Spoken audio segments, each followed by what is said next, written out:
We're just a few short weeks from the start of summer, here to share ideas on some impactful ways you can spend time with your kids in your kitchen.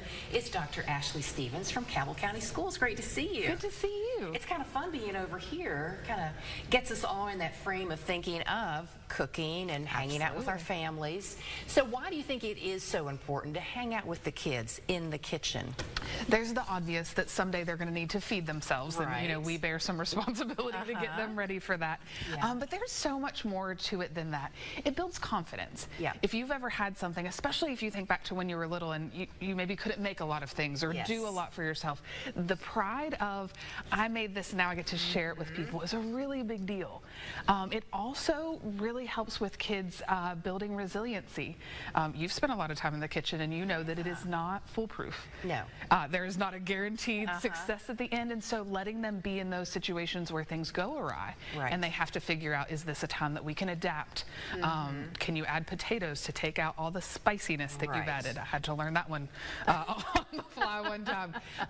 So can they adapt, or do they need to start over? Or is this a day when we say, like, it is now time to order pizza? Exactly, and that we've all been there and done that. So for the youngest chefs, what are some things you suggest? So there is a series of books from the America's Test Kitchen, and we were gifted one, and my kids have just kind of taken off with it. So I wanted to share a few of those. Fun. This first one is called Kitchen Explorers, and it's for the littlest. So we're talking probably like upper elementary or younger elementary with a lot of supervision. But it is equal parts simple recipes and food science. Oh, I like that. And they're tied together in a way that makes my teacher brain really happy. So they might be explaining, you know, here's how we're going to make this thing, but did you know that it's going to have this chemical reaction? Here's an activity where you can isolate the chemical reaction. They talk about, you know, can you make art with salt? What makes soda fizzy?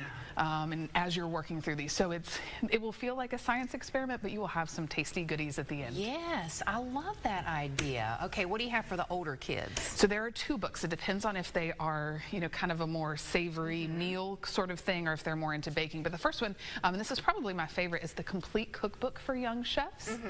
And it is so nice if you could write a really fun textbook. I don't know that everybody would put that together, but in my head, you could have a really fun textbook about cooking. So it's not just here's the recipe. It's here are the tools, and these are what all the tools do. And here are the steps and strategies, and this is why it happens. So many times, like, we know we have to add, you know, a raising agent along with, you know, some sort of thing that activates it, but it explains what that is and what the options are. So it's not just, we know that it goes together and that at the end we have bread. And there's a reason you have to add salt to some recipes, and why you would use this kitchen tool over another one. Yes. I like that idea. So what ages do you think would most benefit from this? I think that if you are really hands-on, I think with the young explorers you can start little.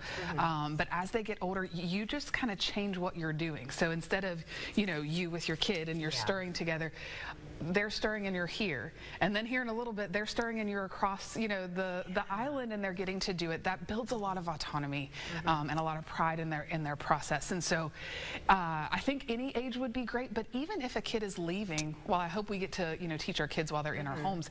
If you have somebody heading out on their own, these are great starting points for them. I was thinking the same thing, as some of these little kids have all grown up and they're going to college in the fall. This is maybe a good summer to refresh their minds of how the kitchen works. Absolutely. And if they're into baking, there's a book for that as well. Oh, that is great. Any other final resources that you want to share? You may be able to find these at your local library, so be thoughtful about that if, you know, if that's the route you want to go. And because they're from America's Test Kitchen, they all are kind of tied into competition cooking shows or instructional cooking shows. Fun. So this might get your kid interested in something that you guys can share. You know, let's catch an episode of this and then we'll try to make it, or introduce your kids to, you know, that concept. So if they're not already into, you know, the Great British Bake Off, this may be how you get started. Yeah, or maybe even that might inspire your family to start your own little bake-off and competition. Absolutely. Dr. Stevens, these are great ideas. Thanks so much for hanging out in the kitchen and sharing them with us. It's great to be here. Thank you.